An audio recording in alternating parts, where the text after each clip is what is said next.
We are just a dream here. We are just a dream. I want to make a better world. I want to make a better world. Okay, and so you guys are from Cincinnati Yes. area, right? How did you guys meet? Like, how did this thing start? We met in the Cincinnati scene. It's like a really tight-knit community, and like in 2012 I started, or 13, something like that, I started playing music out, and Daisy was in another band too, and our paths just like crossed there. So yeah. Awesome. And so you guys have a completely like unusual, like you call it alt punk, something like that. We call it, generally we just like, it's rock, because it's just sort of all over the place, you know? Yeah. And so who writes the songs? We write them together. It's a really collaborative process. So like, I mean, and we have a lot of different ways of doing it. Like, for example, like during the pandemic, one of the ways we ended up writing stuff was like, I would send ideas to Daisy over the internet, and then they would like send it back to me, and we'd go back and forth, and like, you know, end up with an album or whatever. Oh wow. Yeah. So do you guys live close together? Relatively Yeah. A couple speaking? blocks away. Couple blocks? Oh, Yeah. wow. That's nice. I think I can walk to Kate's house in like 10 minutes. Oh wow. Now, Daisy, you have a drum kit that's like amazing. And I watched a couple of your videos last night and I was like, wait, that drum kit's different. So so tell me about that drum kit and where that came from. That drum kit is made by a company called North Drums, and they were made in the 70s and very early 80s. And have a very specific sound Yeah. that I personally like, where they're not very resonant, they're not very like warm, they're just like boom. Yeah, it's very very sharp, very distinct. So Not for everything, but I like them. right, exactly. Well, but for you guys, this style of music, it's actually like pretty ideal, I would think. I agree. I had to wait a long time to find a kit that was both geographically near me and I could afford, which turned out to be in Wisconsin. So. Oh wow. Yeah. So so you had to travel Yeah. to go pick that up. I bought him from a 70-year-old plumber. Oh, wow. That's amazing.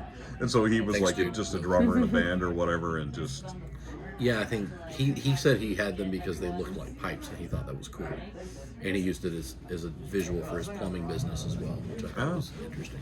I can see that. I guess that's kind of interesting. Thanks, so, dude. So tell me about your cello.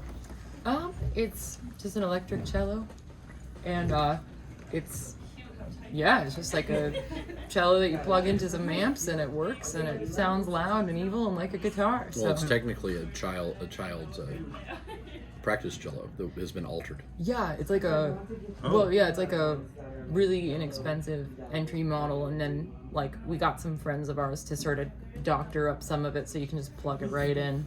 Oh wow. It does have a particularly, I think it's because it's a headphone thing, it's a particularly aggressive kind of pickup on it.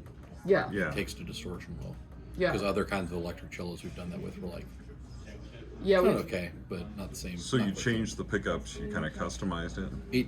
I believe was the that just way what it the came with? output is altered, but the pickup itself is lives in the cello as it is. Yeah. Wow. And it's funny because we tried, like early on in the band, we tried some like fancier cellos, like fancier electric ones, and they sound like a MIDI cello. They sound too pretty. And so the cello that we have is just like, it's really fun because it just takes to distortion so well. Oh wow. It kind of just the acoustic cello can sound pretty cool, but the like nicer electrics kind of sound like when you distort an acoustic guitar. Yeah. Oh, Sort wow. of buzzy and weird. Yeah. Yeah, kind of. Like a cloud. Sounds like a big, weird cloud of static. Huh. That's really strange. It is strange. Yeah. but- So did you play the cello before? I mean, like the regular cello. I mean, obviously. Yeah, I played cello as a kid and quit for a long time and then picked it up off and on for various bands and things. And what made you think of like using it this way, like for this particular style of music? Well, I think like I'd been doing a solo project. When Daisy and I started, I'd been doing a solo project for a couple of years, which was like a much prettier, more looped project. And I was just kind of going through some stuff in my personal life and also going out to shows in the Cincinnati scene, and there was so much really good punk and like doomy punk stuff going on. And so I was both influenced by that and by like, you know, just I totally lost my train of thought. No, sorry, there's my brain. I need another cup of coffee. Yeah, I was influenced by Thank you. You were That's where I was influenced by going. yourself. I was influenced by myself. Yeah. As a self-influencer. Oh yeah, no, I mean like, you know, stuff that was going on in my life that wasn't like necessarily pretty, mixed with like the really cool music I was around. I started writing heavier stuff, and I tried doing a stomp box and like the whole like foot percussion, and it just didn't sound how I wanted it. And then Daisy worked at a music bar, and I was sitting there hanging out, and we were chatting, and I was like, I just wish that I had drums like playing sometimes. And then they were like, well, let's just get together and jam and see what happens. Oh, it was your idea. You were like, let's do it. I was like, You're like, all right, why not? I think you wanted me to play drums on your solo stuff, which that lasted all of 5 minutes. Yeah. Yeah. Because her solo stuff's like, it's kind of its own contained world. Like, it's already good. It doesn't need me in it. You don't need drums on that one, huh? No. Yeah. And I was a big fan of it, so I think you had like 2 songs that were kind of didn't really work with your whole solo stuff, and then No, not at all. went from Yeah. and we sort of altered them together and then went from there. So Yeah, and we just like really collaborate well. Like it's kind of rare for me to find like a musical collaborator who like we just bounce ideas, and it's just this wonderful, respectful thing where like we just have very similar ears, you know? Oh wow. Yeah. That's very rare. Yeah. That's very rare to find. So tell me about your voice, because your voice is also very distinct. Were you classically trained vocally? Because that's what it sounds like. Yeah. But, you know. Yeah, I was. I'm an ex-opera singer, so like ran out of that world pretty quickly. But yeah, I got my master's degree in opera from Cincinnati's conservatory. I was gonna say not too And quickly. yeah, not quickly enough. Oh my god. Not quickly You were there enough, for it a led while. to a college degree. Yeah, I got 2 college degrees in it. But it was funny because it was like, it wasn't really my scene, you know? Like, even at auditions, like, you'd have to put on these, like, clicky shoes and dress up kind of like a real estate agent and, like, look really, like, conservative.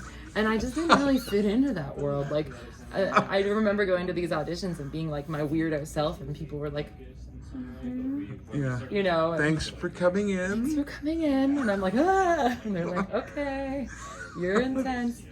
So, yeah, I got out of that world, thankfully, and started writing my own music, and yeah, and then when that all happened, I just was like, oh, I'm just gonna use opera as an effect, like almost like a guitar player uses an effect pedal for tone. So you do some looping, some vocal looping and stuff like that Yeah. as well.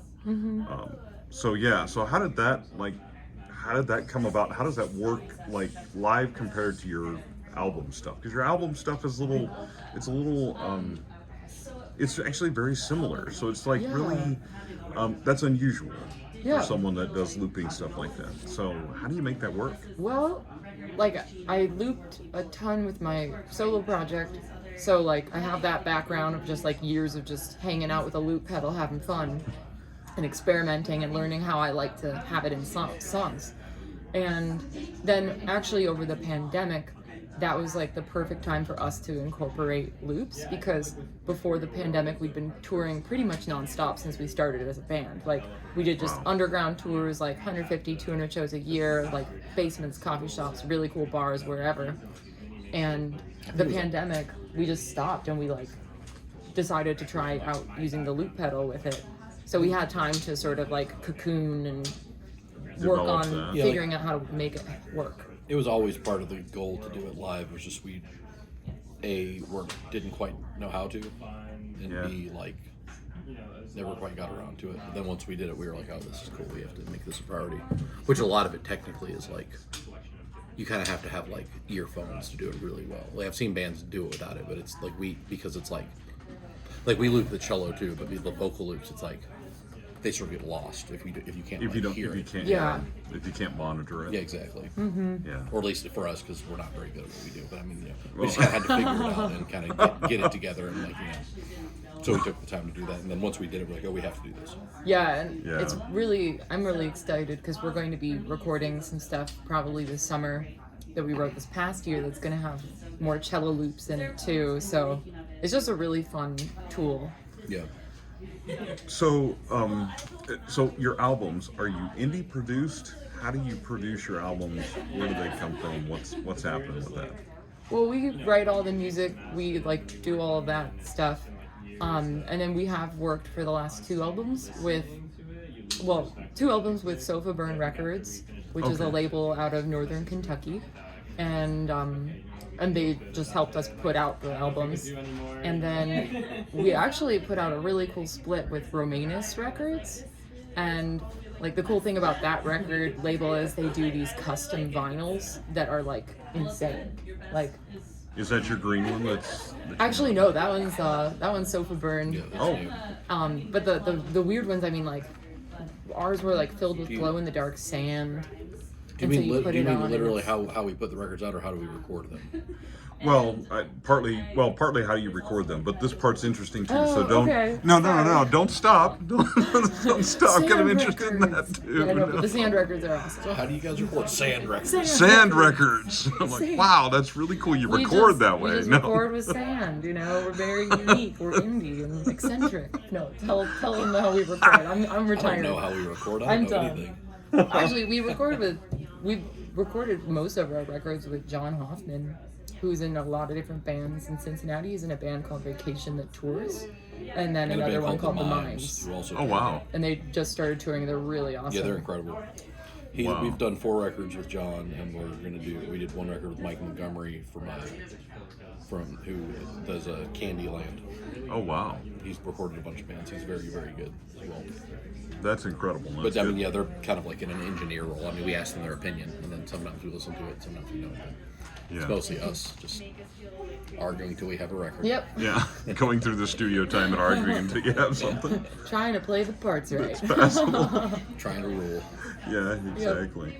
Well, yeah, I would say you guys are really good at what you do. When you say, "Oh, we don't know what we're doing." I'm Oh, I like, no, think you guys are really good. I don't know. I think it's fun to say you don't know what you're doing, because if you say you know what you're doing, then you can't I don't know. You You'll can't. find Good to new not know stuff. what you're doing, because then you're always learning. Yep. Yeah, It's always something new. Kind of the philosophy of boldly going in where you don't know what you're doing. Yeah, exactly. Sometimes produces the best stuff. Just making it work. So, You know? all right. So you told me about last night about that you're touring. So where are you headed next? Obviously, you're leaving Treefort. When are you are you here for the duration till Sunday and then leaving after that? What are you guys doing? We're gonna be here till Saturday, and then we're gonna go play with some friends in Bend, Oregon. And then Okay. we're gonna slowly crawl our way up towards Seattle, and then we're gonna go back through Montana and play a couple shows in Montana, a couple shows in North Dakota, a couple shows in Minnesota and Michigan and Wisconsin, and then we're home. So Oh wow! So you got crawling across the hat of the country. a couple of weeks. The cold Yeah. weather tour. The cold weather. Where we're heading to the snow. Yeah, maybe. You It got was this cold on weird the way out. It's spring. probably gonna be warm by the time we're done with all this. I hope Yeah. so. Probably by the time you get back home. Yeah. Everybody said Treefort usually it snows. Yeah, a couple years ago, my friend and I were talking about a couple years ago, we were huddled in Ailfort with our little tin cups, and I was Really? like huddled over my keyboard typing up stories, Really? and Oh my- rain was pouring on either side, and I'm like, don't get my laptop Oh wet. my gosh. It was just the last one we had Yeah. before COVID shut everything down, so. Yeah. I mean, there's a festival in Chicago called Ian's Party that I don't know if it's gonna come back after COVID, but like they have it the first full weekend of the new year, and it's like in Chicago in January, and it's like It's so fun though. It's kinda fun. It's Like, kind of it's- fun because yeah. everybody who's there is just like so into it and hardcore, and it's in like this downtown Chicago area, there's like 5 different venues. So you just see, and you play a bunch of different stages. So like you see all these bands like carrying their gear across the street in the snow, like In the running, wind like and the slipping on the snow. ice, and like It's pretty fun. we like finished out the night playing like a taco party after party thing. 5 in the morning. Yeah. Oh my goodness. Yeah, my wife is from Chicago. Her son's cool. actually in town from Chicago this weekend. And, Awesome. but yeah, we've gone a couple of times, and I hate going in the winter. I'm like, why are we going to Chicago It's in the cold. winter? I'm like, this is the coldest place on earth Yeah. in the winter time. It's Yeah. absolutely You got the horrible. lake blowing in your face. It's Yeah, they're cold. not joking about the Windy City stuff. No, they're not. Even in the summertime when we went, it's blowing you down the street, and the side streets are like a wind tunnel. And I'm like, what in the world is happening here? Yeah. So what's your favorite place that you've ever played? No, that's tough. Oh man, that's a really hard question. Okay. Like top venue or 3. city or The Let's ones say- that are just well- popping out in my head. Stewart, Kentucky. Didn't we play that really cool Terrapin Station? Isn't that in Stewart? Where is it in? that is in Murray. Kentucky. Okay, I'm getting my names confused, but I know exactly in my head how awesome it is. We play this record store called Terrapin Station in Oh, wow. Murray, Kentucky, and our friend runs it, and it's just a really cool scene that you wouldn't. Stewart, Kentucky. Oh, shut up. We played Stewart, Florida. That's what I was thinking. We played a vegan restaurant in Stewart, It Florida. is no longer there. That is Oh, no longer wow. there. But that was fun too. And then Played I a also cocktail lounge in Dubuque, Iowa. That was pretty incredible. I loved Estonia when we played there. That place is cool. Rock Club Bar. Yeah, we played in Estonia, and like it was just Wow. this really. They were just really into loud cello. It was so fun. Oh wow. Did that. We played in a literal cave in South Dakota. Yes, that Oh, was wow. great. Insane. There's too many. There's too many, honestly. There's too many. Like places are all awesome. Ian's for their party is own pretty great in reasons. Chicago. We played in Finland. That was At a pretty Girls cool. Rock. Yeah, like Fest. a like a Oh, like wow. a That community was cool. center. We played in Hungary in like a Soviet era like munitions plant. It was wild. Like like obviously there's repurposing that happens here too. You're playing a DIY spot that used to be like a Church or donut, something. donut shop or whatever. Yeah. Church donut shop. But then you'll like, in Europe it's like, oh, this used to be like a bunker for like, Yeah. it's, Well, or, yeah. or a castle from 500 years ago or whatever.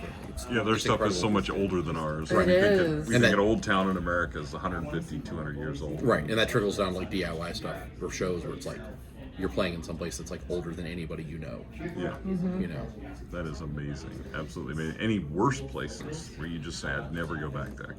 I mean, here's the thing. Like, I feel like if you play a show, there's very few shows where it's like, this is just a bad show.